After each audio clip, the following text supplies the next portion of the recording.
Assalamualaikum warahmatullahi wabarakatuh. Masih bersama kami on the record bersama No Media Podcast.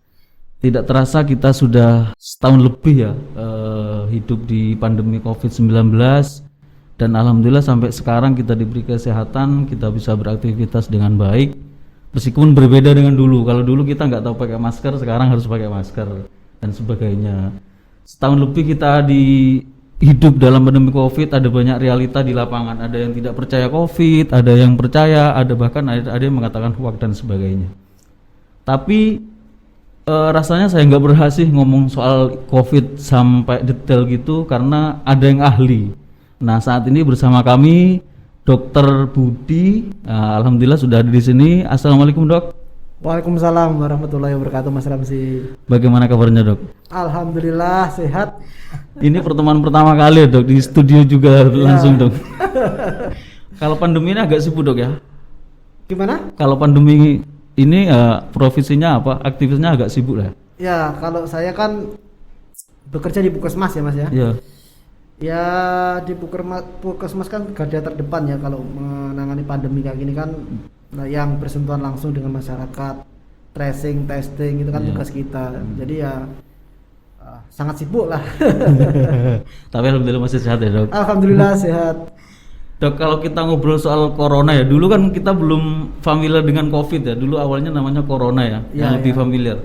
Magetan itu kan masuk kabupaten kota yang awal ya, sama dengan Surabaya, Sidoarjo kalau nggak salah. Dulu itu sempat zero ya, saat semuanya sudah sembuh, yang tracing dari Solo itu sempat sembuh, terus kemudian kan muncul lagi banyak lagi. Ya. Nah, sebetulnya analisanya seperti apa, Dok? Dari kita sempat zero, terus banyak lagi, berkembang lagi dan banyak lagi, seperti apa sebetulnya, Dok? Ya, jadi waktu itu kalau nggak salah bulan Maret ya, Mas ya, bulan Maret tahun 2020 memang Magetan itu salah satu kabupaten yang terdapat kasus COVID-19 yang awal ya. Tapi waktu itu di Provinsi Jawa Timur bukan yang pertama. Yang pertama kalau nggak salah di Surabaya ya, sama Malang ya kalau nggak salah. Kalau nggak salah warga Ngariboyo yang memang dia tinggalnya di Solo. Dan klasternya waktu itu klaster seminar di Bogor ya. Akhir-akhir ini memang penyebaran COVID-19 sangat tinggi sekali. Banyak penyebabnya sebenarnya. Banyak penyebabnya, banyak faktor ya yang menyebabkan meningkatnya penyebaran COVID-19. Mungkin salah satunya yang pertama ya, masyarakat mulai jenuh ya, mulai lelah mungkin ya dengan adanya COVID-19 ini. Sementara kan mereka hidup harus tetap berjalan ya. Jadi akhirnya agak abai atau lalai terhadap protokol kesehatan. Itu yang pertama.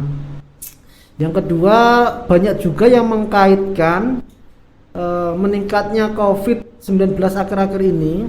Kita kan meningkat mulai Juni ya, Mas ya, meningkat sedikit dan puncaknya kemarin di Juli. Itu luar biasa di Juli. Ada yang mengkaitkan dengan mudik lebaran bulan Mei ya, kalau nggak salah tanggal 4 sampai 17 Mei itu pemerintah melarang mudik lebaran.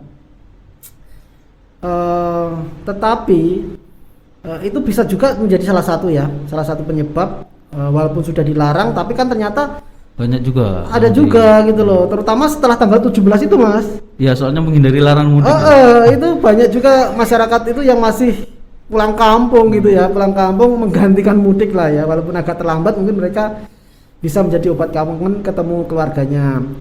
Itu bisa juga menjadi salah satu faktornya. Cuman yang utama seperti yang sudah dirilis oleh PBID ya, penyebab utama dari meningkatnya atau lonjakan kasus corona ini karena murni varian Delta. Ya, jadi mutasi dari virus itu sendiri ke varian Delta ya yang sudah masuk ke Indonesia waktu itu, sehingga karena ini sangat mudah sekali menular, cepat sekali menular dan mudah sekali menular sehingga menyebabkan lonjakan kasus yang luar biasa. Jadi selain mobilitas juga memang karena varian virusnya, Dok ya? Betul varian virusnya. Ini juga berkaitan dengan soal penanganan nggak? Dulu kan pertama kita di Magetan itu kan belum ada konsep jelas penanganan dan sebagainya. setelah itu ada tracing, testing dan semuanya yang juga semakin masif, akhirnya ketahuan yang terpapar, yang tidak. Itu ada kaitannya dengan itu nggak? Artinya semakin banyak tracing itu juga akan semakin ketahuan yang positif, yang mana, yang tidak, yang mana itu. Akhirnya kan jumlahnya juga semakin banyak. Kaitannya dengan itu juga nggak, Dok? Ya. Jadi memang sebenarnya gini, semakin banyak testing, tracing ya, itu semakin baik. Ya, semakin banyak testing, tracing itu semakin baik dalam menanggulangi pandemi ini. Kenapa, Mas? Ya seperti yang kita ketahui ya, corona ini, COVID-19 ini kan barang yang kasat mata ya, kasat mata. Jadi kalau nggak kita testing, kita tahu dari mana orang tersebut positif atau negatif gitu ya. Kalau kita testing, semakin banyak testing, semakin banyak tracing, nanti semakin banyak ketahuan yang positif, semakin banyak yang mendapat penanganan dengan benar, semakin banyak mungkin yang diisolasi ya, mendapat obat-obatan yang tepat. Kalau tidak ada testing ya, testingnya misalkan kurang gitu ya, masih banyak pasien-pasien yang positif ya, entah itu OTG atau keluhan ringan sedang, yang masih aktivitas, yang masih keluar rumah, sehingga menyebabkan penularan ini sangat tinggi seperti itu. Artinya berarti ada standar ya, Dok? Ada orang satu positif, terus harus ada tracing berapa gitu ya? Ada standarnya nggak, Dok? Kemarin kalau standar itu dari WHO kalau nggak salah ya itu ya, 15 sampai 20 orang ya standarnya itu. Cuman kita di lapangan tidak mematok harus seperti itu karena yang pertama petugas kita terbatas ya, kedua alat-alat kita ya, alat testing kita juga sangat terbatas. Jadi kita basicnya nanti di lapangan ini realitanya Mas realitanya kita dari wawancara anamnesa ya, yang kontak erat itu yang kita testingnya. Selain itu petugas medis juga harus hati-hati ya, Dok. Soalnya juga banyak yang terpapar juga kan? Ya banyak sekali. Saya pernah. Oh gitu ya, Dok. Pernah. Berarti ini alumni ya, Dok? Alumni. Mas Randy sudah? Enggak lah, Dok. Jangan ya. Sepertinya jangan lah. Tahu kalau mungkin dulu karena kita kan saya termasuk wartawan sama teman-teman lain juga kan, liputan saat pertama itu. Waktu itu kan memang tracing kan masih sedikit ya. Jadi waktu itu saya guyon sama Pak Didik, mantan sekretaris Dinkes itu. Ya. Paling aku ya ada ya kena cuman wis mari gitu. Soalnya dulu kan nggak semasif ini tracingnya dong. Dulu masih PCR itu masih nunggu berapa minggu itu kan baru keluar. Ini kalau ini kan ada rapid test antigen kan sudah cepat. Ya. Dari beberapa perjalanan ya, Dok, perjalanan kita hidup dengan pandemi ini kan ada realita di lapangan itu ya. Ada yang percaya dengan COVID itu, ada yang tidak. Sebetulnya fenomena apa, Dok, menurut dokter ini? Seperti yang saya bilang tadi, Mas ya, COVID ini kan barang yang kasat mata ya. Jadi virus COVID ini kan tidak terlihat dan banyak juga masyarakat kita itu yang mungkin tidak pengetahuannya kurang pertama ya. Ada yang pengetahuannya kurang terkait dengan COVID-19 ini. Kemudian selain itu banyak beredar berita-berita hoax ya. Ya entah itu teori konspirasi dan lain-lain, akhirnya mempengaruhi pikiran mereka gitu. Jadi banyak sekali masyarakat kita tuh yang memang tidak percaya COVID, ataupun misalkan percaya COVID itu menganggap COVID ini cuman penyakit flu biasa seperti itu. Ya, itu kan sangat berbahaya. Itu yang banyak, Dok. Iya. Banyak, Dok, yang memang beragam seperti itu. Gitu. Artinya tidak bisa dikatakan COVID ini flu biasa ya, Dok? Tidak bisa ya, Dok? Tidak bisa, Mas. Tidak bisa. Jelas tidak bisa ya, karena COVID ini kan suatu penyakit yang penularannya luar biasa cepat ya, sehingga bisa menimbulkan pandemik ya. Yang pandemik itu kan sudah levelnya sudah mancanegara gitu ya. Cuman kalau nggak endemis di suatu wilayah aja ya. Dia penyakit menyebar di suatu wilayah. Kalau ini kan seluruh dunia seperti itu. apa mungkin juga karena mungkin terlalu lama dengan pandemi gitu ya dok. Terus kemudian masyarakat sebetulnya masyarakat percaya sih sebetulnya ada COVID itu. Cuman karena beberapa kebijakan mungkin ya menurut mereka itu mengganggu, akhirnya wis acuh lah dengan prokes dan sebagainya. Itu bisa seperti itu juga nggak dong? Artinya ada orang yang percaya sebetulnya sih, cuman aku wis males maskeran gaya opo wis ngene kae. Betul ya. Kalau menurut saya pasti ada seperti itu. Ya, orang yang berpikiran sebenarnya dia itu percaya ya, dia berpendidikan mungkin ya. Dia percaya COVID itu ada. Cuman karena COVID ini kan sudah sangat lama ya Mas ya, sangat lama, sudah berlarut-larut. Kebijakan pemerintah, mungkin dia pelaku usaha, padahal hidup harus jalan terus ya, cicilan harus bayar terus. Jadi seolah-olah dia ada denial ya, merasa penolakan dari diri dia bahwa COVID itu penyakit yang biasa menurut dia, kan makanya itu hidup harus terus jalan seperti biasa, harus aktivitas seperti biasa. Tapi dia sebenarnya percaya gitu, ya karena jenuh dan itu tekanan ekonomi dan sosial dan lain-lainnya. Pasti ada yang seperti itu. Contohnya saya sendiri ya, saya mungkin orang kesehatan ya, tapi saya percaya ya, maksudnya bukan tidak percaya, maksudnya saya bisa melihat dari dua sisi gitu ya. Kalau kita melihat dari sisi kesehatan saja mungkin bagus untuk penanganan pandemi, tapi tidak adil lah ya, tidak adil. Saya seorang tenaga kesehatan, saya bisa memandang masalah pandemi ini dari sudut pandang kesehatan. Apa sih yang sebaiknya dilakukan dari sudut pandang kesehatan? Tetapi saya juga pelaku usaha, ya kan? Pelaku usaha. Jadi saya bisa memandang juga dari sudut yang lainnya seperti itu ya. Jadi ya menurut saya memang yang terbaik itu bagaimana pemerintah bersama-sama dengan masyarakat ya bersinergi, berpikiran yang sama, menahan diri lah ibaratnya kayak gitu ya, menahan diri ya. Pastilah dampak ekonomi itu luar biasa, pasti luar biasa. Cuman kalau kita bisa menahan diri, pandemi ini akan cepat berlalu gitu ya. Artinya kebijakan pemerintah juga harus didukung dengan masyarakat itu. Harus, menurut saya harus ya.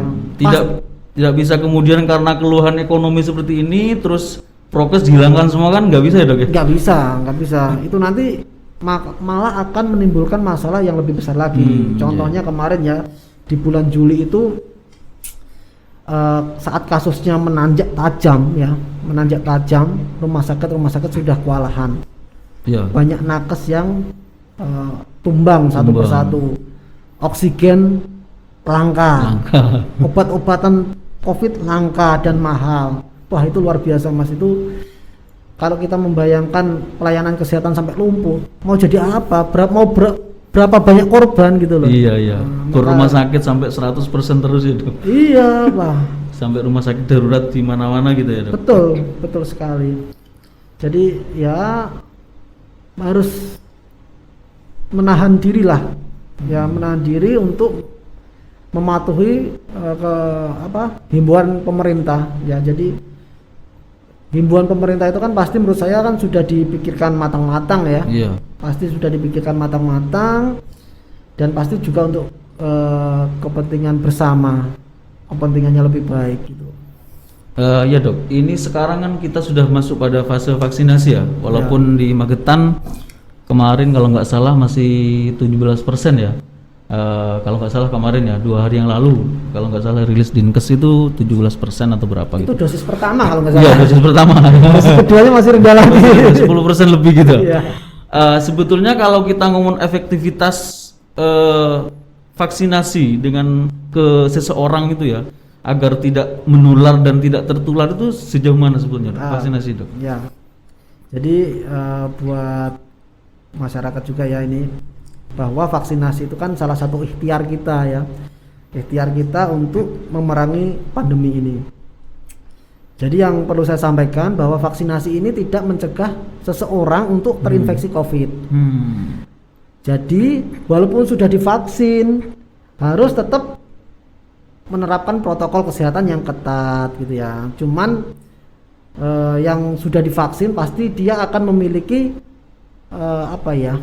antibodi atau daya tahan tubuh lebih lah daripada yang tidak divaksin. Daripada yang belum tidak divaksin. Vaksin untuk menghadapi sewaktu-waktu kita terkena COVID seperti itu.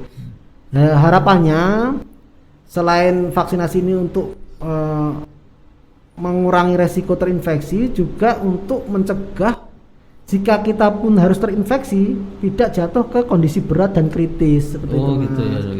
Ya mungkin keluhan ringan ya, insya Allah kita karena sudah punya antibodi yang lebih siap daripada yang belum divaksin. Dan beberapa waktu yang lalu saya pernah ngobrol dengan seorang dokter paru ya. Jadi memang mayoritas pasien-pasien di rumah sakit yang gagal nafas karena COVID hampir semuanya belum vaksinasi. Hampir semuanya belum vaksinasi. Ini fakta di lapangan ya, Dok? Fakta di lapangan gitu ya. Artinya kalau kita sudah vaksin istilahnya us di tentara lah. Ya, tapi jangan lalai gitu ya. Kita harus tetap prokes gitu ya. Kenapa? Kalau kita terinfeksi, misalkan kita tidak bergejala OTG ya kan. Kalau kita abai prokes, kita bisa terinfeksi. Nanti keluarga kita yang rugi ya kan. Kita misalkan punya balita, punya ibu hamil, keluarga hamil ya, punya lansia. Kasihan lah keluarga kita sama teman-teman kita. Itu kan kalau tujuannya kan memang herd immunity, Dok ya. Kenapa harus sampai 70% ya, Dok? Itu teori Mas. Teori gitu. Ya teori di lapangan memang harus seperti itu. Jadi untuk membentuk kekebalan komunitas ya, herd immunity itu minimal harus 70-80% suatu komunitas tersebut, penduduk lah kalau di sini ya, kita penduduk harus sudah mempunyai antibodi terhadap penyakit tersebut. Jadi nanti harapannya kalau sudah semua memiliki antibodi terhadap COVID kan tidak bisa menularkan. Harapannya nanti lama-lama penyakit tersebut akan hilang ataupun menjadi penyakit biasa lah seperti itu. Karena tentaranya sudah banyak gitu ya? Iya betul, sudah banyak yang mempunyai antibodi terhadap COVID, akhirnya banyak sedikit yang terinfeksi dan kelompok-kelompok rentan juga terlindungi gitu loh. Tapi ya kayak bersamaan gitu, Dok. Ada juga kan yang tidak percaya dengan vaksin akhirnya. Betul. Itu orang yang tidak percaya COVID terus tidak percaya vaksin atau beda-beda kayak yang nggak percaya vaksin itu, Dok? Kalau kebanyakan di lapangan yang kami temui Mas ya, orang itu bukan tidak percaya vaksin, cuman takut divaksin. Takut disuntik. Karena itu korban berita-berita hoax yang bersebaran itu ya. Jadi pernah kita ada kalanya kita tuh ada program vaksinasi di suatu desa lah ya, di suatu desa di Magetan lah. Kita kan targetnya bahwa sekian dosis ya, misalkan sebutlah 100 dosis gitu ya, yang datang tuh cuma 50% gitu ya. Karena takut gitu loh ya, ada perangkatnya juga yang takut gitu loh. Jadi perangkat itu kan harusnya sebagai contoh masyarakat kan gitu ya. Iya. Tapi akhir-akhir ini kok banyak ya, Dok? Artinya antusiasme sudah tinggi ya. Kalau akhir ini, kalau awal-awal memang banyak yang takut, tapi sekarang sudah kalau di lapangan kayaknya kalau gara-gara vaksinasi kayak di Polres, di Kodim itu sudah cukup banyak, Dok. Sangat banyak sekali. Bahkan sekarang banyak yang belum kebagian gitu loh. Sudah antri tapi belum kebagian. Jadi itulah lucunya negara kita ya. Jadi saat awal-awal vaksin banyak yang takut ya, yang nggak mau. Terus sekarang kan sudah banyak korban mungkin ya, jadi pengen divaksin. Terus kemudian vaksin juga sudah menjadi persyaratan tertentu kan, kayak penerbangan atau ke Bali atau ke mall sekarang. Ke mall itu ya.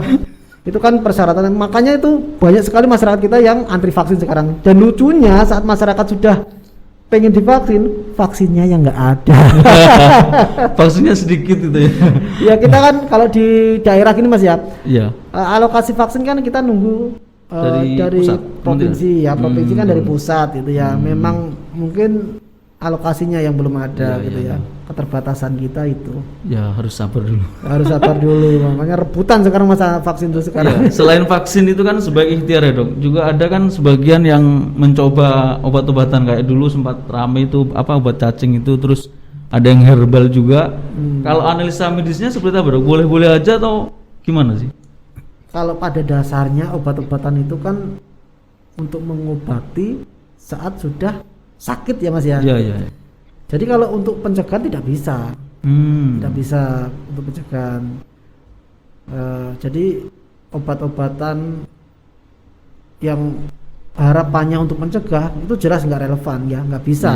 Obat-obatan itu untuk pasien yang sudah sakit. Sudah sakit. Gitu. Kalau hanya sifatnya herbal atau makanan minuman yang sifatnya untuk meningkatkan imun nggak apa-apa ya dok ya? Nggak apa-apa. Itu kan salah satu ikhtiar kita juga. Salah gitu selain ya. vaksinasi juga. Betul, karena saat imun kita bagus, ya pastilah penyakit apapun tidak akan mudah menyerang kita. Dokter ini kan setiap hari pasti berkecimpung soal COVID ya dok. Sudah berapa lama ya kita ada pemerintah menerapkan PPKM itu ya? PPKM mulai PPKM darurat, terus sekarang ada level 4, 3, dan 2.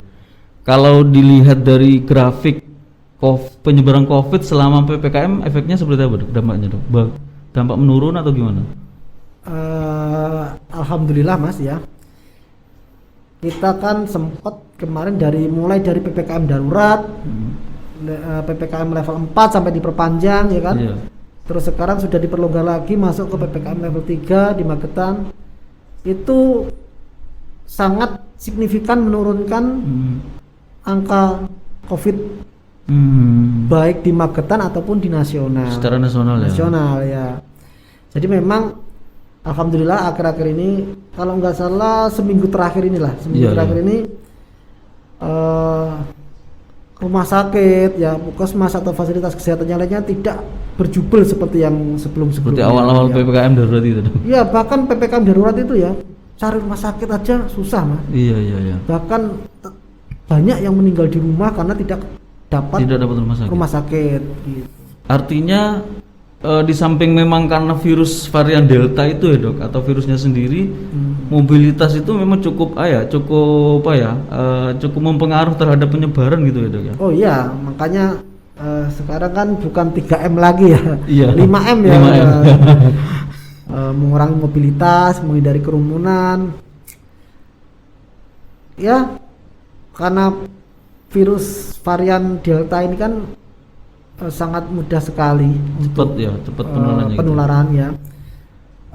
Makanya ya kita memang harus sangat memperketat untuk prokesnya Mas ya.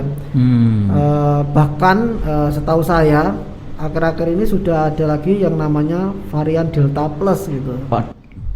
Ada lagi tuh. Artinya kita harus hati-hati ya, hati-hati betul. Varian Delta Plus tuh dia masih bagian dari varian Delta, tapi dia ada mutasi di protein spike-nya kalau nggak salah itu ya. Nah, jadi diduga varian yang baru ini itu lebih mudah menular ya, dan juga menurunkan efektivitas vaksin gitu. Oh gitu ya. Jadi kalau misalkan kita vaksin, misalkan kita sudah vaksin, kalau nggak vaksin kan kita mungkin 100% ketularan. Kalau sudah vaksin mungkin menurunkan resiko itu ya, tapi dengan varian Delta ini dia akan menurunkan efektivitas vaksinnya tersebut. Nah ini kaitannya dengan PPKM lagi dok, kembali ke itu.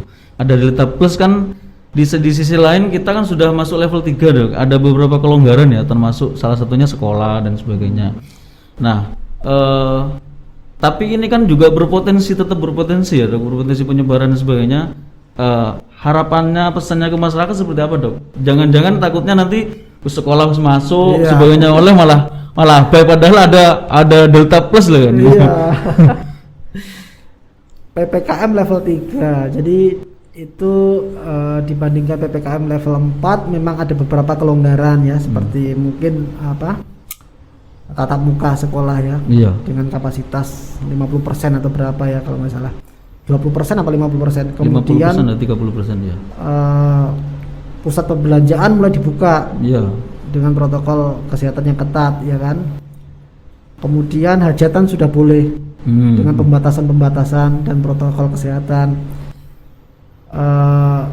Jadi kalau kita melihatnya memang kita kan nggak mungkin akan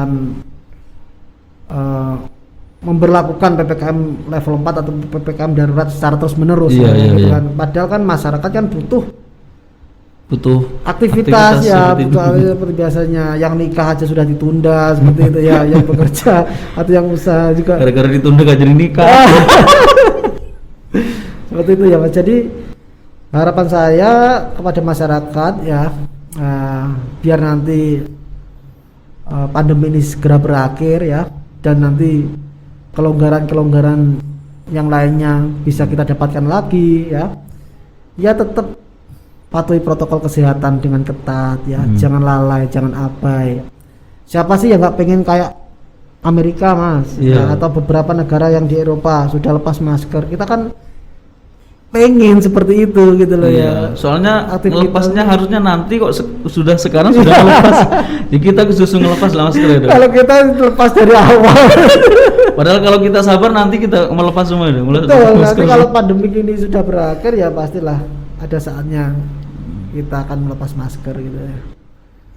Ya, alhamdulillah ini pertemuan pertama yang cukup bagi saya cukup mencerahkan ya dok. Mencerahkan pertemuan di sini bersama Dr. Budi Setyanugraha ya. Semoga pertemuan ini, konten ini bisa bermanfaat dan bisa menjadi contoh semua masyarakat agar kita tetap mematuhi protokol kesehatan, tidak abai meskipun ada kelonggaran-kelonggaran, dan semoga kita diberi kesehatan dan bisa memanfaatkan kesehatan yang baik. Amin, amin. Wallahul muwaffiq ila aqwamit thoriq. Wassalamualaikum warahmatullahi wabarakatuh. Waalaikumsalam warahmatullahi wabarakatuh. Terima kasih dok.